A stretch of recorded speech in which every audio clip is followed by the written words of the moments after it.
자, 오늘은 율법이 할 수 없는 것에 대해서 공부하도록 하겠습니다. 로마서 7장 21절 보시겠습니다.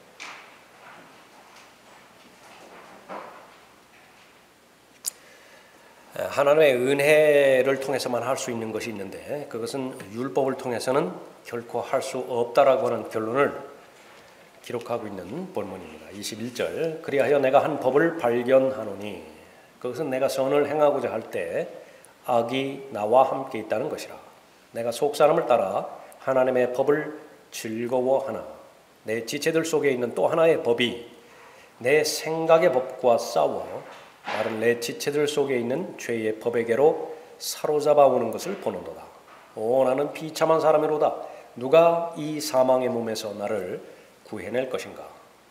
예수 그리스도 우리 주를 통하여 하나님께 감사하노라. 그러므로 내 자신이 생각으로는 하나님의 법을 섬기지만 육신으로는 죄의 법을 섬기노라. 얼마나 답답하겠습니까? 자기가 원하는 것은 행하지 않고 원치 않는 것은 행하는 결과를 말하는 것이죠. 이 로마서 7장, 이 7장은 바울의 자서전적인 그 내용을 기록한 장이죠. 바울은 새롭게 되었습니다. 다마스커스에서 예수 그리스도를 주님으로 만나서 거듭나게 되었죠. 그 이후로 얼마나 많은 싸움을 싸웠습니까? 여러 다양한 종류의 싸움을 경험했는데 7장 전체는 얼마나 많이 비참하게 패배하였는가. 자신이 영적 싸움에서 승리하지 못하고 패배했는가를 기록한 그런 그 부분입니다. 구원받기 전에 사도 바울은 율법의 사람이었죠. 경건한 유대인이었습니다. 그 성경에 기록된 내용으로는 그 율법에 관해서는 스스로가 말하기로 흠이 없다고 그렇게 말할 사람이었었죠. 히브리인 중에 히브리인이요 율법에 의하면 바리새인이라. 열성으로 말한다면 교회를 박해하고 율법의 의로 말한다면 흠이 없습니다. 구원받기 전에 율법에 대한 관조였습니다. 그러나 구원을 받았죠. 지금까지 자신에게 최상의 유익을 주는 것이 바로 율법과 관련된 부분이었는데 알고 봤더니 그 유익하던 것, 그것이 예수 그리스도를 알아가고 섬기고 동행하는 데 있어서는 아무 유용한 부분이 없다라고 결론을 내리죠. 그래서 다 버렸다고 언급합니다. 그것이 빌립보서 3장 6절 말씀이고요. 또 양심에 대해서는 어떻습니까? 바울은 온전히 선한 양심으로 지금까지 잘 살아왔다 그랬겠습니다. 그러니까 율법에 의한 법이 있고 양심에 의한 법이 있었죠. 나름대로 그 율법에 의한 법이 자신을 지켜줄 수 있었고 자신의 올바른 삶을 잘 살아갈 수 있었다고 그렇게 자신했었던 것이죠. 성경에서 말하는 율법으로 말미암는 의, 율법에서 나온 의, 그것이 가능하다고 여겼던 것입니다. 사도행전 23장 1절에서 그때 바울이 공회를 주목하며 말하기를 형제 여러분, 나는 이날까지 하나님 앞에 온전히 선한 양심으로 살아왔노라. 그러니까 솔직한 고백이에요. 그러다가 이제 거듭나게 되었죠. 회심하게 되었죠. 그러면서 성령 하나님께서 조명해 주셨는데 율법 자체에 대해서 새로운 빛을 비춰주신 것이에요.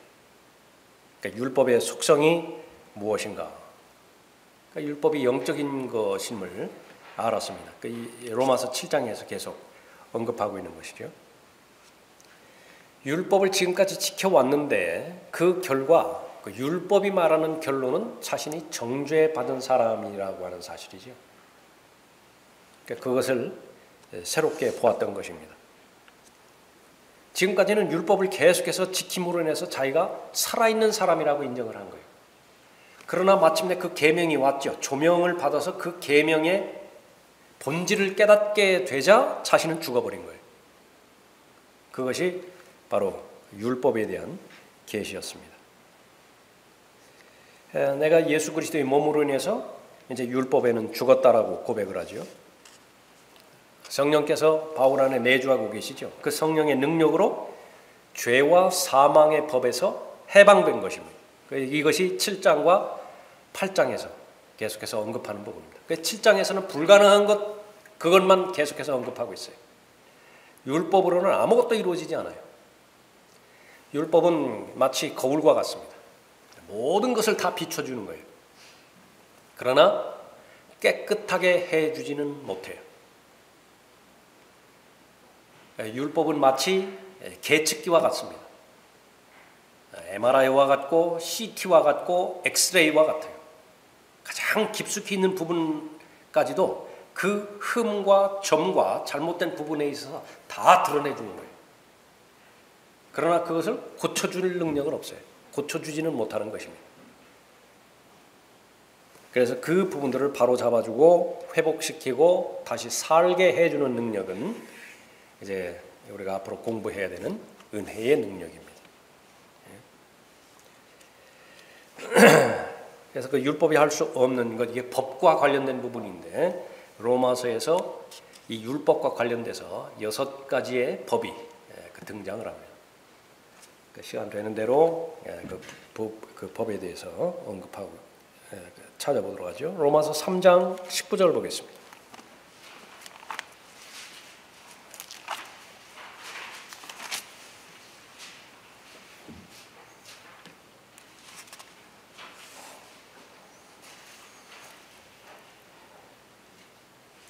이제 율법이 말하는 것은 무엇이나 율법 아래 있는 사람들에게 말하는 것인 줄 우리가 아노니.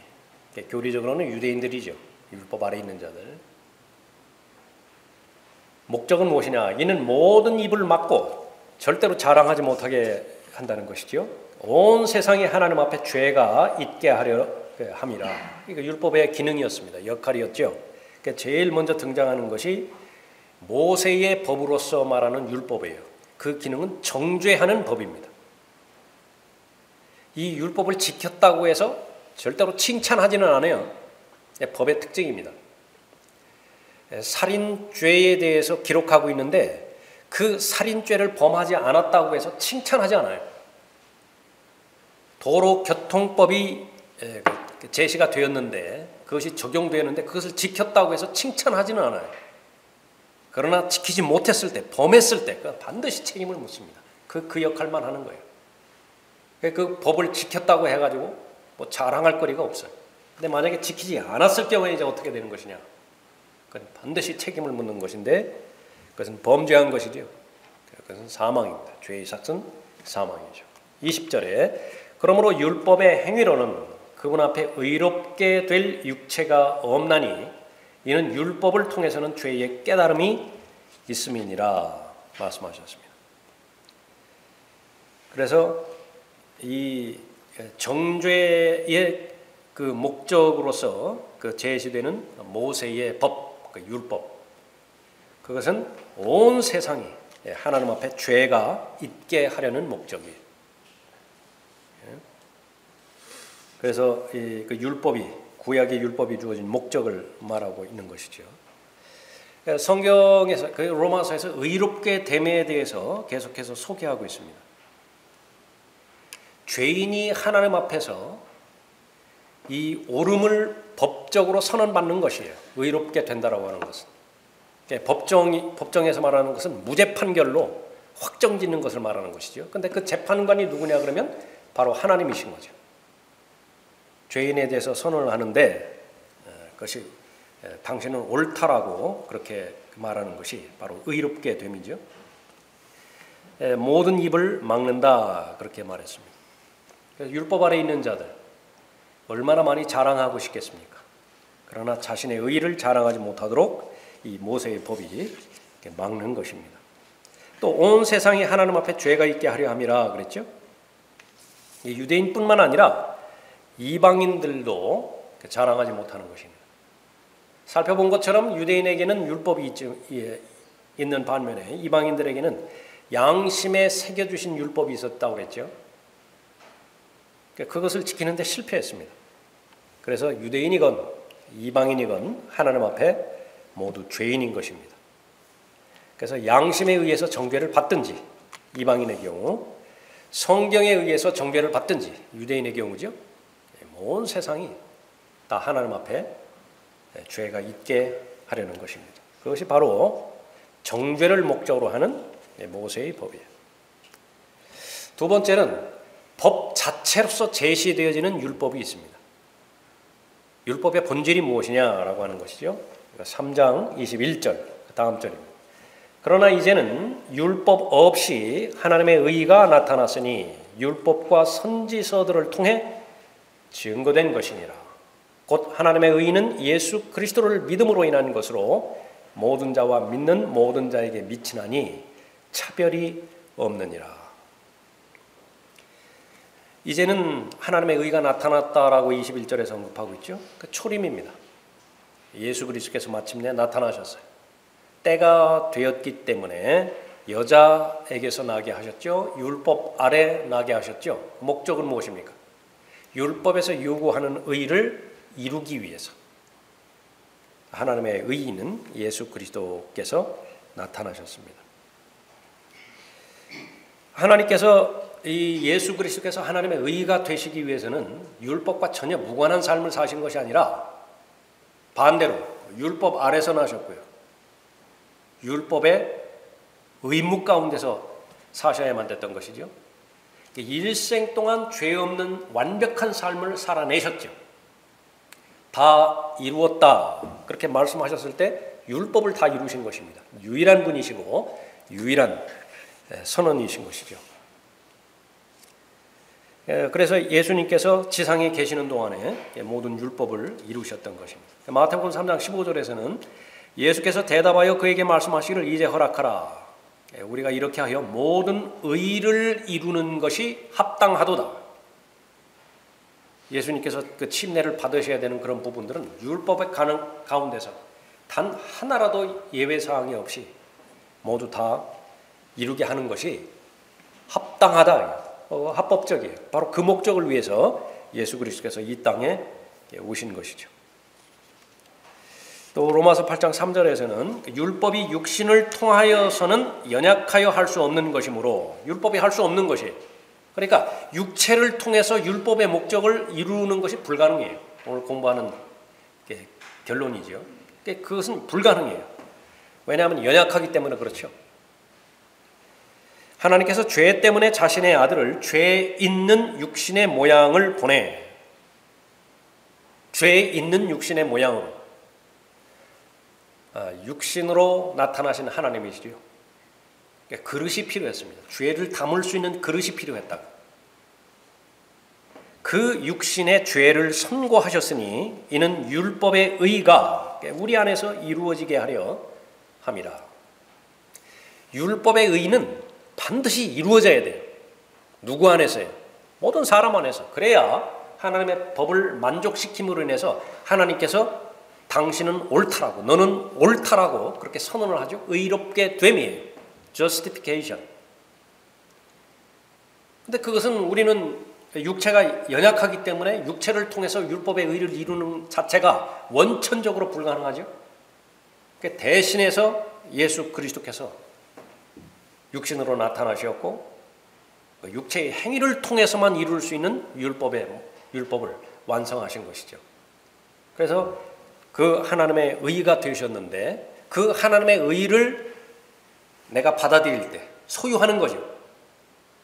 그 하나님의 의를 가진 사람을 하나님께서 내려다보셨을 때에 거기는 흠이 없어요. 틈이 없다고요. 완벽해요. 그 하나님의 의 뒤에 내가 숨어버리는 거예요. 나 자신을 보면 어떻게 해요? 죄덩어리잖아요. 죄는 발견이 안 돼요.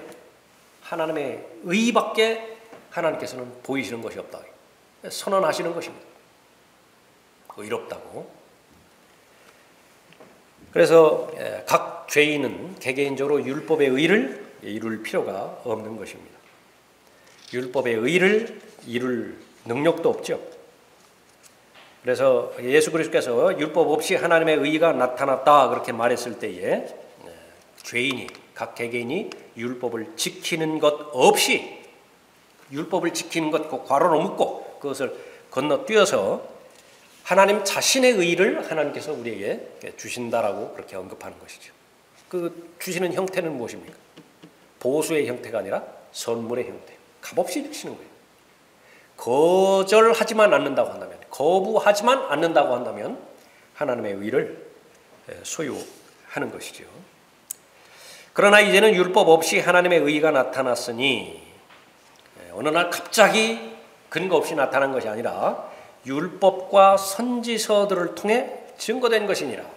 하나님의 의가 과거에 율법이라고 하는 책들을 통해서 증거되었고 또 선지서라고 하는 책들을 통해서 증거되었다. 그렇게 언급하는 것이죠. 그래서 그 구약 성경에서 이 아브라함의 경우도 아브라함이 하나님을 믿었더니 그것이 그에게 의로 여겨졌느니라. 로마서 4장 3절에서 율법에 예언된 내용을 그렇게 인용하고 있죠. 또 선지서들로부터 증거된 경우도 계속해서 언급하고 있습니다. 다윗의 경우도 마찬가지예요. 로마서 4장 6절 이후에서 행함이 없어도 하나님께서 의롭다고 여기시는 사람의 복, 그것이 어디서부터 출발이 되는가? 다윗부터 또 출발이 됐다. 그 다윗은 선지서를 또 대표하는 인물이기도 하죠. 그래서 구약 전체를 보면 이러한 하나님의 나타나실 의, 그런 그 부분에 대해서 가득 차 있던 것입니다. 그래서 구약 성도들이 죄를 지었음에도 불구하고 그 죄에 대해서는 언급하지 않아요. 다윗은 간음죄와 살인죄를 저질렀음에도 불구하고 마태복음 1장 6절에 보면 메시아의 계보를 잇는 기록을 하고 있죠. 다윗 왕은 우리아의 아내였던 여인에게서 솔로몬을 낳고, 다시 한번 들어보시죠. 다윗 왕은 우리아의 아내였던 여인에게서, 밧세바죠. 사람들이 각인되어 있는 것은 다윗과 밧세바? 그러면 간음죄라고. 성경은 절대로 그 간음에 대해서 기록하지 않아요. 롯 역시 마찬가지죠. 신약 성경에 롯에 대한 기록이 없었다고 한다면 거의 대부분 롯은 구원받지 못한 잃어버린 자로 사람들이 그렇게 여길 것이에요. 성경에서는 분명하게 언급하고 있습니다. 의인이었다. 그러니까 구원받은 것입니다. 또 발람의 경우도 그 마찬가지였었죠. 분명히 이스라엘이 하나님께서 보실 때 심판의 대상이었고 저주의 대상인 것은 너무나 명확관화한 것이죠. 그렇게 죄 지은 민족이 어디 있어요? 그런데 하나님께서는 그것을 거절해 버리십니다. 오히려 복을 주시죠. 그러니까 그 부분에 있어서 발락이라든지 발람이라든지 이해가 되지 않았던 것입니다. 그것이 바로 행함이 없는 의예요. 자신이 만들어낸 의가 아니라 행함이 없는 의라 그것을 언급한 것입니다. 이사야 53장에서 또 시편 22편에서 계속해서 앞으로 나타나게 될 하나님의 의, 죄인 각 개개인이 행함으로 만들어낸 의가 아니라 일방적으로 하늘에서 선물로 주어주시는 의에 대해서 자세하게 기록하고 있죠.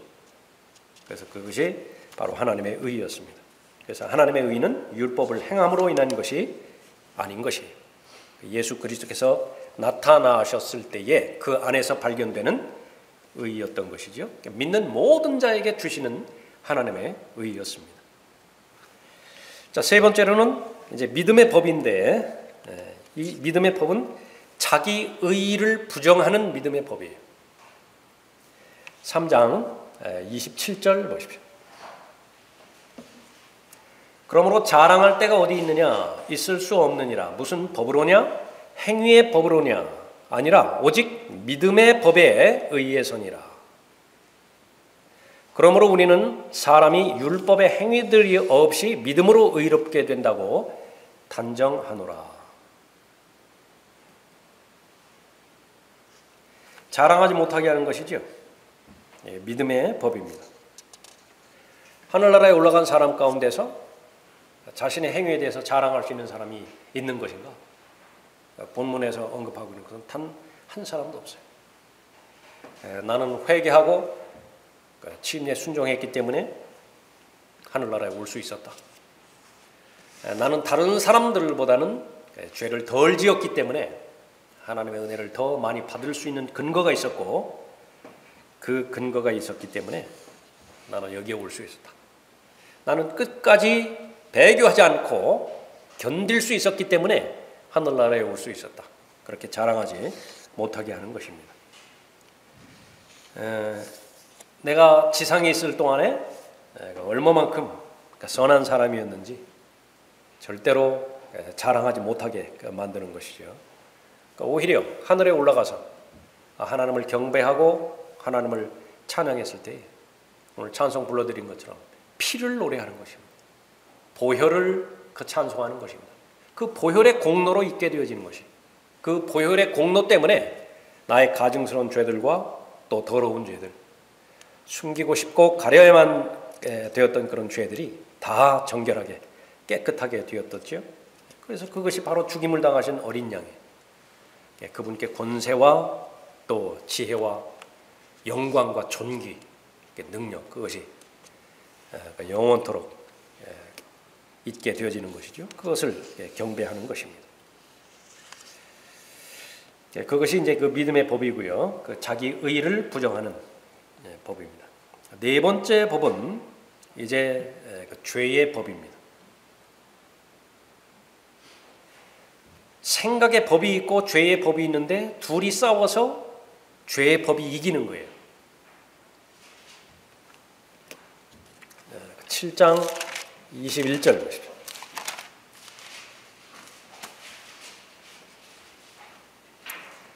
그리하여 내가 한 법을 발견하노니 그것은 내가 선을 행하고자 할 때 악이 나와 함께 있다는 것이라.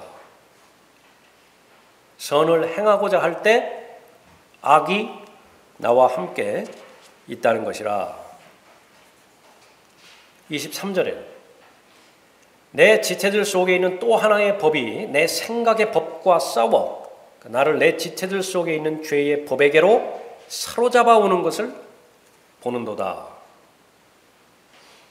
25절에 예수 그리스도 우리 주를 통하여 하나님께 감사하노라. 그러므로 내 자신이 생각으로는 하나님의 법을 섬기지만 육신으로는 죄의 법을 섬기노라. 법이라고요. 법. 그러니까 율법과 관련되어 있어서 나중에 이제 로마서 8장에 나오는 것처럼 이 성령의 법까지 합하면 6개의 법이 아주 복잡하게 내 안에서 작용하고 있는 것입니다. 그걸 다 구분해낼 수 있어요. 그것을 올바로 구분해내면 그 사람의 기도가 정확해요. 영적인 분별력 가운데서 죄와 맞서 싸우는 데 있어서 이것은 어떤 법에 영향을 받아서 일어나는 현상이구나. 그것을 잘 알죠. 구체적으로 하나님 앞에 도움을 요청한다 하더라도요. 또 간구를 한다 하더라도 명확하게 그렇게 요청할 수 있겠죠. 그래서 로마서 7장에서는 반드시 알아야 되는 것이 두 가지 그 법을 따르는 두 가지 성품이 있다라고 하는 사실을 우리가 잘 알아야 되는 것입니다. 옛 성품과 또 새 성품이 있는 것이죠. 죄의 법, 그것은 죄악된 본성 때문에 일어나는 법이에요. 그건 본성이에요, 본성. 이건 뭐 계획하고 그렇게 할 것 없어요. 그러니까 그것은 그냥 있는 그 자체라고 언급하는 것이죠. 그것은 내가 선을 행하고자 할 때 악이 나와 함께 있다는 것이라. 내가 기도하고 싶죠. 선을 행하는 것입니다. 예외 없이 기도하려고 할 때 사탄이 바짝 그 앞에 와 있는 것입니다. 사탄도 법을 통해서 움직이죠. 성령도 법을 통해서 움직인다고. 육신도 법을 통해서 움직이는 것입니다. 그러니까 육신의 법이 있어요. 죄는 죄의 법이 있습니다. 마귀는 그 육신의 법과 또 육신의 속성을 말하는 거죠. 또 그 죄의 법을 통해서 일하는 것입니다. 그러나 그 죄의 법이 작용하지 못하도록 원천적으로 봉쇄가 되었다라고 한다면 사탄은 움직일 근거가 없어요. 그것이 바로 그 인격으로 역사하는 마귀에 해당되는 부분입니다. 성도가 기도하려고 무릎 꿇을 때에 그 전까지는 성도가 무조건 무릎 꿇으면은 마귀가 무서워 도망간다고 그렇게 봤는데 그것은 초신자 때 거의 대부분 그렇게 되고요. 그러나 이제 영적 전쟁이 치열해지면요, 성도가 기도하기 위해서 무릎 꿇으면 마귀도 무릎 꿇어요. 무슨 말입니까? 가장 가깝게 온 거예요. 목적은 무엇입니까? 그 기도를 방해하기 위해서. 영적인 기도가 되지 못하도록 육신적인 기도, 또 하나님의 진리와는 무관한 기도가 되기 위해서 혼란스럽게 하기 위해서 성도의 마음을 온통 뒤집어 놓는 것입니다. 혼란스럽게 만들어 놓는 것이에요. 그래서 기도하려고 무릎 꿇었는데 그것이 잘 맞춰지지가 않았다. 그럼 당한 거예요. 마귀가 와가지고 죄의 법을 거기에 연결시켜 놔가지고 휘저어 놓았다. 그러면 알아야 되는 것입니다. 그래서 하나님의 말씀을 내가 읽고 묵상한다든지 기도로 하나님의 은혜의 보좌 앞으로 나간다든지 했을 때 제일 첫 번째는요, 제일 좋은 방법이 짧게 하는 거예요. 반복적으로 한다 하더라도 짧게 한다. 그것이 이제 계속 훈련이 되어지고 잘 무장이 되어지면 더 늘어날 수도 있겠죠. 성경 읽을 때 어떻습니까? 역시 마찬가지예요. 거룩한 성경이고 순수한 하나님의 말씀이잖아요. 근데 거기에 온통 더러운 생각 다 집어넣을 수 있다. 가증스럽고 비정상적인 생각을 다 집어넣을 수 있는 것입니다. 나는 기도할 때도 죄를 짓는다. 나는 설교할 때도 죄를 짓는다. 심지어 나의 회개도 회개해야 할 필요가 있고 나의 눈물도 예수 그리스도의 보혈로 씻어야 할 필요가 있다. 무엇을 아는 사람이기 때문에 이 고백을 하는 것입니까? 죄의 법이 실제로 내 안에서 역사하고 있다라고 하는 사실을 알 때에 이렇게 고백을 하는 것입니다. 가장 거룩한 순간, 가장 경건한 순간, 예를 들면 오늘과 같은 경배 모임이죠. 여러분이 개인적으로 또 기도하기 위해서 하나님 앞에 나아가는 그 부분이죠. 그 순간에도 또 다른 나가 있어요. 그러니까 두 자아가 있습니다. 여기 로마서 7장으로 말하면 타소에 사울이 있고 구원받은 사도로서의 바울이 있어요. 끊임없이 싸우는 거예요. 사울과 바울이 끊임없이 싸운다. 구원받기 이전과 구원받은 이후에. 그러니까 현실적으로 옛 나가 거기에 있어서 모든 것을 망치는 것입니다. 그래서 내가 이 육신의 몸에 들어있는 한 들림받아 올라가기 전까지, 무덤에 들어가기 전까지 알아야 되는 것은 악이 나와 함께 있다는 것이라 라고 하는 것이죠. 그래서 육신을 처리하는 것은 영원한 과제예요. 느슨하게 있어야 될 그 때가 허락되지 않는 것입니다. 항상 긴장하고 있어요. 그것은 영적인 긴장입니다. 육신을 처리하지 않으면 당하게 되는 것입니다. 본인의 힘으로 불가능해져요. 로마서 8장으로 넘어갔을 때에 하나님께서 우리에게 분명히 새로운 성품을 주셨어요.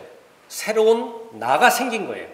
그러나 새로운 나와 옛 자아가 싸웠을 때 내가 져요. 1대1로 붙여놓으면 전친다 그거예요. 그러니까 새로운 나는 반드시 지원군의 도움이 필요해요. 누굽니까? 성령 하나님의 능력이라. 그래서 그 성령 하나님의 도움을 받아야 되고 말씀의 능력을 받을 때에 새로운 옛 나에 대해서, 옛 자아에 대해서 이길 수 있게 되는 것입니다. 23절에 다시 보시면 내 지체들 속에 있는 또 하나의 법이 내 생각의 법과 싸워 나를 내 지체들 속에 있는 죄의 법에게로 사로잡아 오는 것을 보는도다. 물리적인 영역에서 중력의 법칙, 그것은 아주 자동적으로 작용하죠. 작용해야 되겠다 막 결심해서 작용하는 거 아니지 않습니까? 물은 높은 데서 낮은 곳으로 흐른다고. 그건 자동적으로 그 법칙이 적용되어지는 것이에요. 영적인 영역에 있어서도 자동적으로 적용되어지는 법칙들이 있어요. 그 가운데 하나가 바로 죄의 법이라고 하는 것입니다. 이 법에서 이길 수 있는 것, 그것은 25절에서 언급하는 것처럼 예수 그리스도, 우리 주를 통하여 하나님께 감사하노라, 그 고백인 것이죠. 예수 그리스도께서 간섭하셔서 하나님의 자녀들에게 도움을 주는 것입니다. 그래서 그 전쟁 중에서 끊임없이 부르짖어야 고백이 바로 비참한 사람이로다라고 하는 것입니다. 언제 이 부르짖음을 계속해서 외치는 것입니까? 그 외부의 도움이 끊어졌을 때, 그거는 백전백패예요. 그것이 경험으로 말해주지만은요, 그 경험이 또 앞으로 일어나게 될 이 영적인 투쟁에 있어서 도움을 주지 못해요. 믿음이 없다고 한다면. 앞으로 다가올 때는 내가 꼭 이길 것 같다고. 그래서 외부의 도움을 거절을 하고 내 스스로 한번 싸워보는 거예요. 그러나 죄의 법과 1대1로 맞서 싸우는 것은 불가능해요. 그래서 반드시 사망의 몸에서 나를 구해낼 분, 그 분을 반드시 바라보고 도움을 요청해야 되는 것이죠. 다섯 번째로 생각의 법입니다. 생각의 법. 로마서 7장 23절에서 다시 언급하고 있었죠. 내 지체들 속에 있는 또 하나의 법이 내 생각의 법과 싸워 나를 내 지체들 속에 있는 죄의 법에게로 사로잡아오는 것을 보는도다. 생각의 법, 마음의 법입니다. 새로운 성품이 하고자 하는 법이에요. 또 하나의 본성이죠. 올바르게 행하는 것을 원해요. 나는 올바르게 생각하고 올바르게 행하고 싶다. 그래서 이 마음의 법, 생각의 법은 하나님을 기쁘시게 해드리고 싶다. 하나님의 법을 지키기를 원하는 것이죠. 근데 이 생각의 법과 싸우는 것이 바로 죄의 법이지요. 그 둘 사이의 전쟁에 있어서는 죄의 법이 이긴다, 그렇게 살펴봤습니다. 마지막 여섯 번째로 성령의 법이에요. 8장 2절 보십시오. 1절부터 보십시오. 그러므로 이제 그리스도 예수 안에 있는 자들에게는 결코 정죄함이 없나니 그들은 육신을 따라 행하지 아니하고 성령을 따라 행하느니라. 킹제임스 성경 그 이외의 모든 성경은 뒷부분이 없어요. 그러므로 이제 그리스도 예수 안에 있는 자들에게는 결코 정죄함이 없나니, 그래 끝내버렸다. 왜 그런 것이냐? 이 정죄라고 하는 그 부분에 대해서 하나님의 말씀보다 자신의 교리를 더 높여버렸기 때문에 그래요. 성경에는 두 가지 정죄가 있어요. 하나는 무엇이냐 그러면 영원한 정죄예요. 요한복음 5장 24절에 있는 것처럼 예수 그리스도 믿을 때에 그 영원한 정죄로부터 완전히 벗어나게 되는 것입니다. 지옥에 가지 않는다 그 말이에요. 또 하나의 정죄는 무엇이냐면 이제는 믿고 난 다음에 성령께서 내주하셔서 죽은 영을 다시 살려준 그 이후에 받게 되어지는 정죄인데 그것은 일시적인 정죄예요. 그것은 하나님의 사랑의 한 표현으로 징계의 대상이 되어지는 것이죠. 그래서 그 정죄를 받게 되었을 때 고린도전서 15장에 있는 것처럼 많은 사람이 병들어요. 많은 사람이 아파요. 심지어 일찍 죽어요. 그렇다고 해서 그런 사람들이 다 지옥에 가는 것이냐 그러면 다 하늘나라 가는 거예요. 그래 영원한 정죄가 있고 일시적인 정죄가 있는 것인데 바로 이 예수 그리스도와 동행하고 성령 하나님께서 인도해 주시는 대로 그 길을 따라가는 사람에게 요구하는 것은 무엇이냐? 그 일시적인 정죄도 받지 않기를 바라는 것입니다. 그러기 위해서는 어떻게 돼요? 2절에 이는 그리스도 예수 안에 있는 생명의 성령의 법이, 마지막 여섯 번째 법이에요. 생명의 법이 죄와 사망의 법에서 나를 해방시켰기 때문이라. 율법이 육신을 통하여서는 연약하여 할 수 없는 것이므로 하나님께서 죄 때문에 자신의 아들을 죄 있는 육신의 모양으로 보내 그 육신의 죄를 선고하셨으니 이는 율법의 의가 우리 안에서 이루어지게 하려 함이라.